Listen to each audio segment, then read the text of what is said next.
Hello మావయ్య, ఈరోజు మన నెల్లూరులో పూలబొమ్మ సెంటర్కి ఆపోజిట్లో ఉన్న A1 బిర్యానీ సెంటర్కి అయితే వచ్చేసాం మావయ్య. మనం అక్కడ చికెన్ బిర్యానీ స్పెషల్ అని అయితే విని అక్కడికైతే వెళ్ళగానే ఒకటైతే ఆర్డర్ చేశాను. వాళ్ళు నీట్గా కడిగిన అరిటాకులో చికెన్ బిర్యానీ తీసుకుని వచ్చి మన ముందైతే పెట్టారు. దాంట్లోకి సరిగ్గా బాగా ఉడికిన సాఫ్ట్ చికెన్ పీసులు అయితే 4 అయితే వచ్చేసాయి. దాంతోపాటు వాళ్ళు మనకి చికెన్ షేర్వా, పెరుగు రైతా, అలాగే గోంగూర పచ్చడి కూడా ఇస్తున్నారు. మనకి ఏది కావాలంటే దాంతో అయితే తినొచ్చు. నేనైతే కొంచెం గోంగూర వేసుకొని కొంచెం అయితే తిన్నాను. టేస్ట్ వేరే లెవెల్ మావయ్య, నిజం చెబుతున్నా. దాని తర్వాత వాళ్ళు ఉల్లిపాయలు అయితే మనకి ఎన్ని కావాలంటే అన్ని అడిగితే ఇస్తున్నారు. మీరు అడిగి మరీ తీసుకోండి. దాని తర్వాత చికెన్ షేర్వాతో తిన్నాను. టేస్ట్ ఓకే అయితే అనిపించింది. దాని తర్వాత యాజ్ యూజువల్గా మనం తినేదే కదా, పెరుగు రైతా అయితే తిన్నాను, ఓకే అనిపించింది.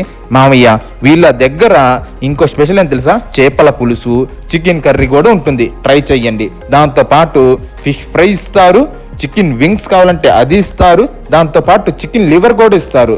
దాంతోపాటు కూడా మన స్పెషల్ చికెన్ లెగ్ పీసులు కూడా ఫ్రై చేసి అయితే బాగా స్పైసీగా కూడా ఇస్తారు. వీళ్ళ దగ్గర చికెన్ ఫ్రై ఉంటుంది, వేరే లెవెల్ టేస్ట్ అయితే. ఒకసారి అయితే ట్రై చేయండి. మావయ్య, మన ఛానల్ని అందరూ చూస్తున్నారు కానీ సబ్స్క్రైబ్ అయితే చేసుకోవట్లా. లైక్ చేసి సబ్స్క్రైబ్ అయితే చేసుకోండి మావయ్య.